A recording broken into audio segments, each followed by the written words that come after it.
So for those who are not aware, Summer Lee and John Fetterman have pretty much won their primary races in Pennsylvania.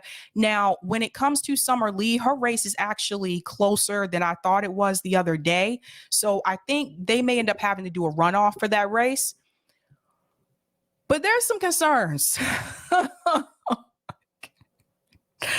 me go ahead and show you the results first. So here were the results for John Fetterman. As you can see, he had a huge lead. And he actually won while he was in the hospital. Apparently there was an emergency situation there, but he captured 58.8% of the vote. And his running mate for the Democratic Party that he was closer to was Connor Lamb. I don't know if you guys know this, but Connor Lamb is a typical corporate Democrat. He's a joke. I know AOC actually donated money to Connor Lamb. Don't know what that was all about, but that did happen. And then you can see the other candidates below, but obviously John Fetterman was clearly in the lead here. Now, those are his election results. And now I want to show you the results for Summer Lee. All right, so Summer Lee is here. She's in the 12th district. So as you can see, her race is actually very close. So she has 41.8%, and she's running against Irwin, who has 41.1%. So that may go into a runoff, but as it stands right now, she's the one that's winning, right? So I think she already called it. But again, they still may do a runoff for that. Now, there was something about these two candidates that was a little wary to me. And this is not me trying to shame them or make you feel like, oh, these are bad people. I just have concerns about some of their stances and whether or not they are truly progressive per se. This is not a purity test. This is all based on evidence and data. So I'm going to bring that to you tonight. Now I want to actually let's start with Summer Lee. So the biggest concern, well, not the biggest, one of the concerns that I have about Summer Lee, she's a Justice Democrat. Here she is on their site. You guys know how I feel about Justice Democrats ever since they took that money. I just don't trust anyone coming out of this organization. Just is what it is. I'm keeping it real. So yes, she is a Justice Democrat. I also found it strange because, like I've told you before, I've had progressive candidates on this show multiple times. She kind of came out of nowhere, it just seems like. And I thought maybe it was just me. And then I saw a case study the other day on Vanguard, and case study was saying that he wasn't familiar with her either. So that's when I was like, okay, it's not just me. But this was kind of weird to me because honestly, like, who's been on this show? Ali Dowsimer's been on here. Christine Olivo, she's been on here multiple times, actually. So many other people. I don't remember all the names. Anywho, a lot of them have been on here who are running this year. This person was not around. I don't know where this name came from. I don't know where she came from out of a sudden, but she just kind of popped up like out of nowhere. And next thing I knew, she was winning. And okay, it is what it is. Now, when it comes to progressive issues, yes, she's for Medicare for all. She's for a living wage, like all of the issues that leftists are for. And then I decided to look at her endorsements. And this, I think this is going to make some of you feel some kind of way. Look at the people who endorse Summer Lee. So, of course, you have Bernie Sanders. You have Elizabeth Warren, Ayanna Pressley, Pramila Jayapal, Ayanna Pressley. Oh, I said Ayanna Pressley. Sorry. AOC, Rashida Tlaib, the whole squad. And you have Ro Khanna and other members as well. Now, so you mean to tell me it was okay for the squad to endorse Summer Lee, but it wasn't okay for them to support Nina Turner, other than with the exception of AOC, who came in at the last minute? That's a little strange. So apparently they got the okay from Pramila Jayapal here that it was okay to go ahead and endorse Summer Lee. So that made me question, who is Summer Lee really? So I did a little bit of digging because something just didn't add up. And I found this. Summer Lee pushes back against charges that she's anti-Israel. Now, I'm not going to read the entire article. It's actually really long, but there are certain parts that I want to point to that I think are incredibly important for you to know. In Pittsburgh JCRC event, the Progressive House candidate sought to clarify a number of positions that have drawn criticism. So let's go down here. Let me move this over to the other screen.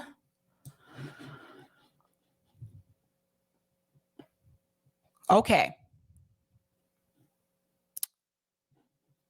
So here we go.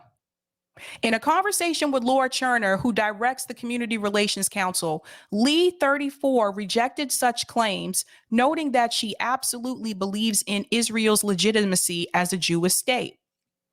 What's more is that I also understand and really truly believe the need that we have for Jewish folks globally to have a safe haven, she emphasized. I think that our role has to be in how we are ensuring the safety of all folks over there right now.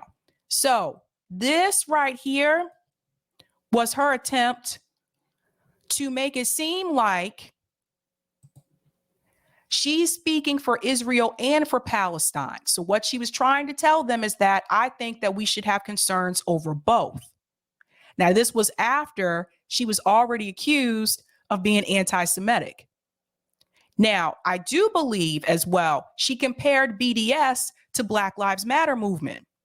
So they didn't like that too much. She's also one of the candidates that AIPAC poured in a lot of dark money to try to defeat her last minute. Anybody see a coincidence here? No? So what concerns me about Summer Lee is that she made a statement about how she felt in reference to BDS, which was not a popular opinion for the Democratic Party. Remember, Nina Turner is against BDS.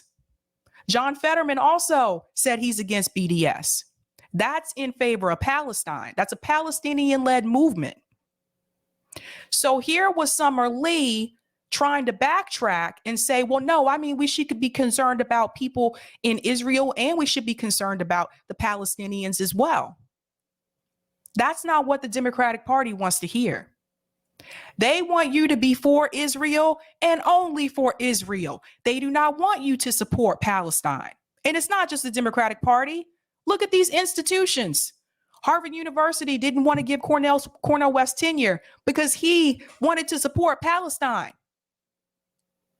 So there seems to be this perception that if you support Palestine, that you are against Israel.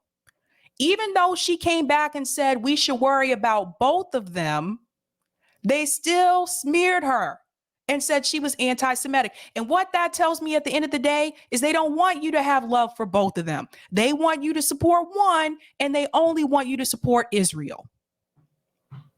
That's why AIPAC came in and poured in all this dark money against her. Now, it didn't work in this situation. It worked with Nina Turner, but it didn't work in this situation. She's still in the lead. But what does that tell you about the Democratic Party? This is going to be a tool that they are going to use. And if you think it's going to stop with this race right here, going forward, it will continue with the other progressives as well. What they're going to do is to see if you support Israel and only Israel. And if you say you support both, or if you even say that you respect the Palestinian rights, they are going to smear you, and AIPAC is going to come in and throw dark money in against you so you can lose. So now the litmus test for progressives going into the Democratic Party is going to be, do you back Israel and only Israel? That's what's happening. Now, there's something else I want to show you down here that I also thought was rather interesting. Let me go ahead and scoot all the way down. Now, this is something else. Yes, this part right here. This is something I've been noticing as well. Listen to this. I'm very proud of the relationships that I've built here in our Jewish communities. And I'm also very proud of the relationships I've been building with the Palestinian community and listening to those stories and those concerns and those considerations. I think that it's incredibly important that we do not lose the need to protect and stand up for Palestinians too. Boom. Democratic Party doesn't want you to say that. Now, something I've also noticed is that whenever people tend to discuss their support for Israel or Palestine, Palestine always comes last. Look at the framing. I am very proud of the relationships I'm building with the Palestinian community. Notice up here, I've built here in our Jewish communities. They always put that one first, and they put Palestine second. Even if you go down here, I'm very proud of the relationships that I've been building with the Palestinian community and listening to those stories and those concerns and those considerations. I think that it's incredibly important that we do not lose the need to protect and stand up for the Palestinians too. What I want you to pay attention to on this is that two at the end, that TOO. Why is Palestine always last? Now, some people may say you're reading too much into this. I don't think so. It's something that I've noticed. Whenever people are talking about this conflict, they'll always mention, oh, of course I stand with Israel. Absolutely. And if they mention Palestine, it's always Palestine too.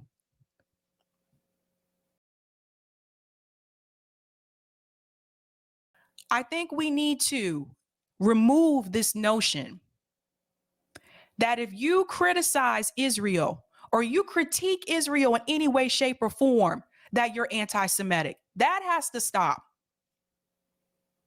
Because I can tell you right now, from what I've seen of the treatment of the Palestinians, I'm seeing people being beaten up while they're trying to carry a casket and they're still trying to hold the casket up.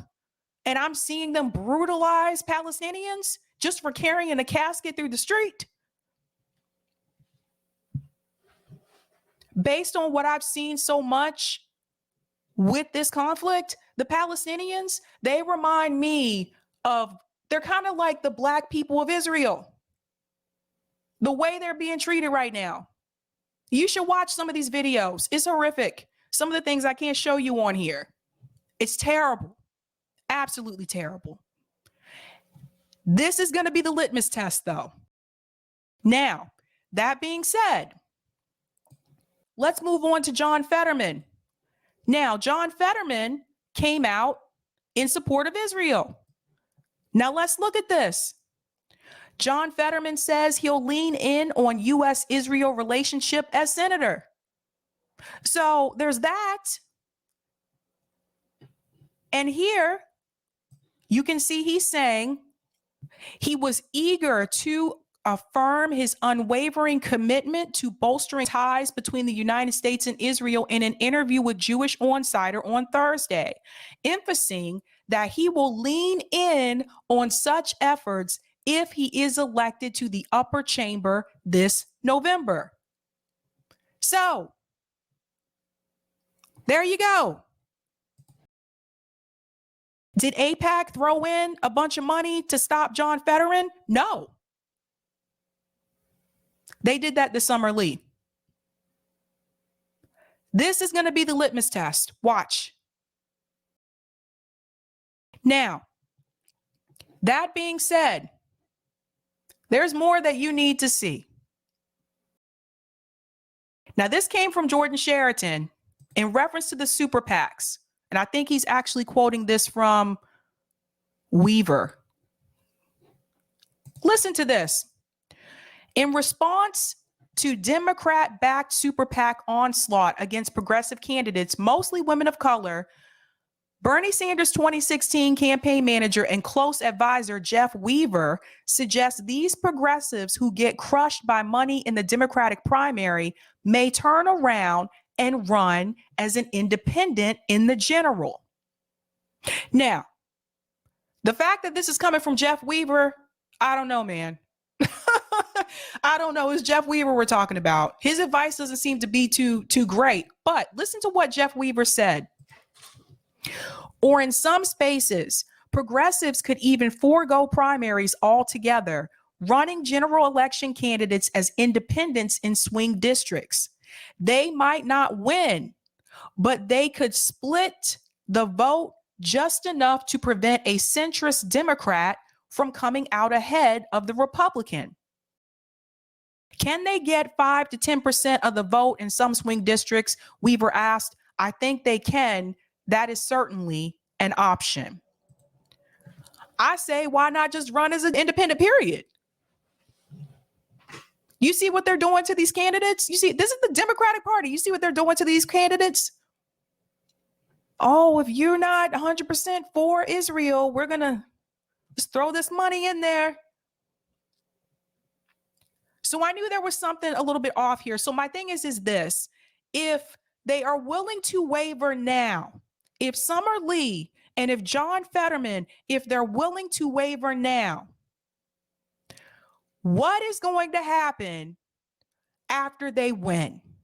What is going to happen after they are in DC? These are the kind of things we need to be paying attention to. It's already happening. Now, there's more. We're going back to John Fetterman. When I talked about him last week, I did not know about this. This has been brought to my attention. I think there's some things you need to know. Here we go. Now, this happened in 2013. And I know some people say, well, the past is the past, and I understand that. But this person is most likely going to be senator. And I think it's important that you know about this. Everything to know about the 2013 John Fetterman jogger incident. Lieutenant Governor John Fetterman pursued a man in 2013 and pulled a shotgun on him because he wrongly believed the black jogger had been involved in a shooting. Here we go. Let's go on. In the first Pennsylvania Democratic Senate debate to feature all three major candidates, moderators asked Lieutenant Governor Fetterman a question about the January day in 2016. He had pursued a man and pulled a shotgun on him. Would he do anything differently today? This was his response. The people of Braddock who know me, know that my heart, know that 2013 had nothing to do with what we're saying today. There was no profiling or anything involved. In 2013, Fetterman pursued a man and pulled a shotgun on him because he wrongly believed the man who turned out to be a black jogger had been involved in a shooting.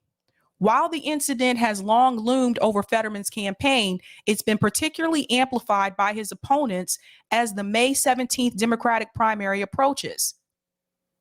So, I'll tell you a little bit more about this. Fetterman said in a TV interview at the time that he rushed his 4-year-old son inside his house, called the police, and then pursued the man in his truck. Hello? Does this sound familiar?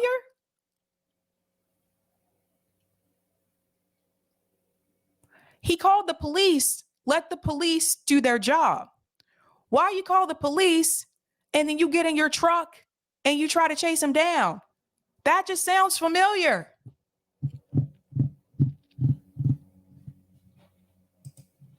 Let's go back in.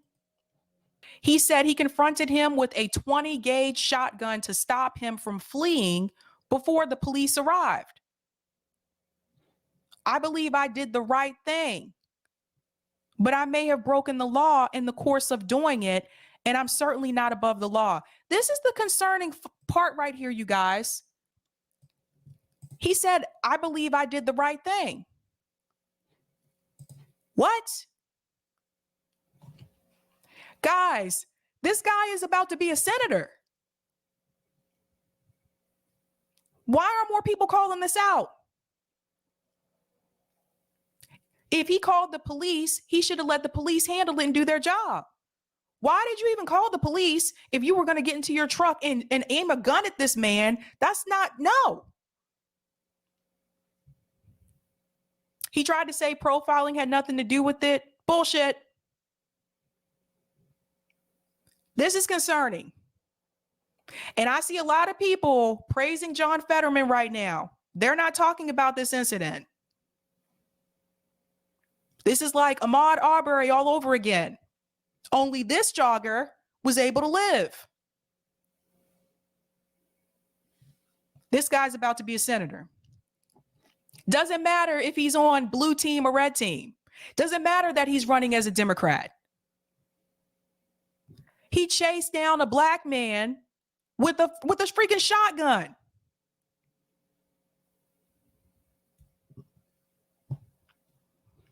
There's more. John Fetterman, it turns out, is actually not progressive. Now, I see a lot of people calling him that. I made the mistake of calling him that last week too. So I'm here to retract my statement. My bad. Because someone sent me this. And I didn't know about this.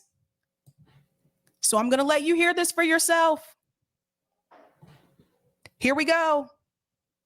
Are you a progressive?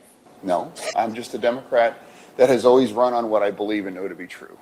And 6 years ago, that was considered progressive.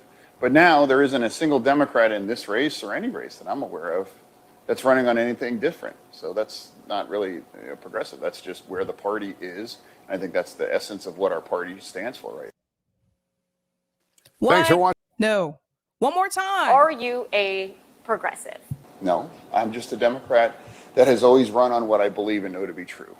And 6 years ago, that's all you need to hear. You heard the whole thing already. And by the way, there's multiple videos on YouTube of him in interviews saying he's not a progressive. So why are we calling him that? Bruh, I knew there was something off about this. I knew there was something about this guy that just did not feel right. So, look, if you want to vote for John Fetterman, I can't stop you from voting for him. But I don't want us to go down the same rabbit hole or the same tunnel that we did with AOC, where she presented one side of herself. And then after she won, we found out, wait a minute, she's not who she said she was. This is important for people to know.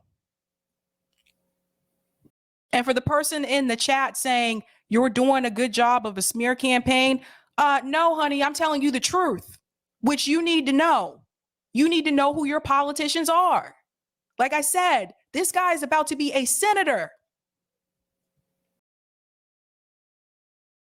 But after everything I've shown you about John Fetterman, him saying he's not a progressive, that came from his mouth. Now you'll understand why Hillary Clinton congratulated him. This was odd. And I said, why would Hillary Clinton congratulate the progressive? She's never done that before. Congratulations to the newest Democratic nominee to represent Pennsylvania in the Senate, John Fetterman. I spoke to John and his wife, Giselle Fetterman, about their fight for working families in their partnership on my podcast last year. Listen here. So there's the kiss of death, Hillary Clinton.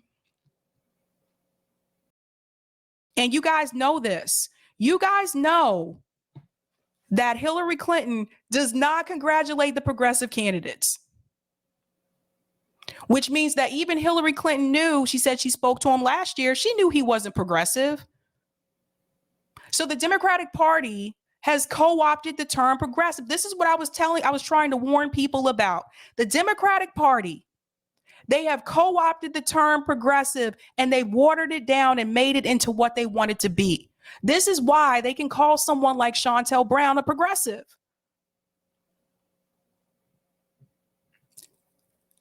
This is why I don't think these progressives should be running through the Democratic Party. This is why I think they should be running independent or third party. The Democratic Party has changed the term. They've changed it. Anyone can join the Progressive Caucus.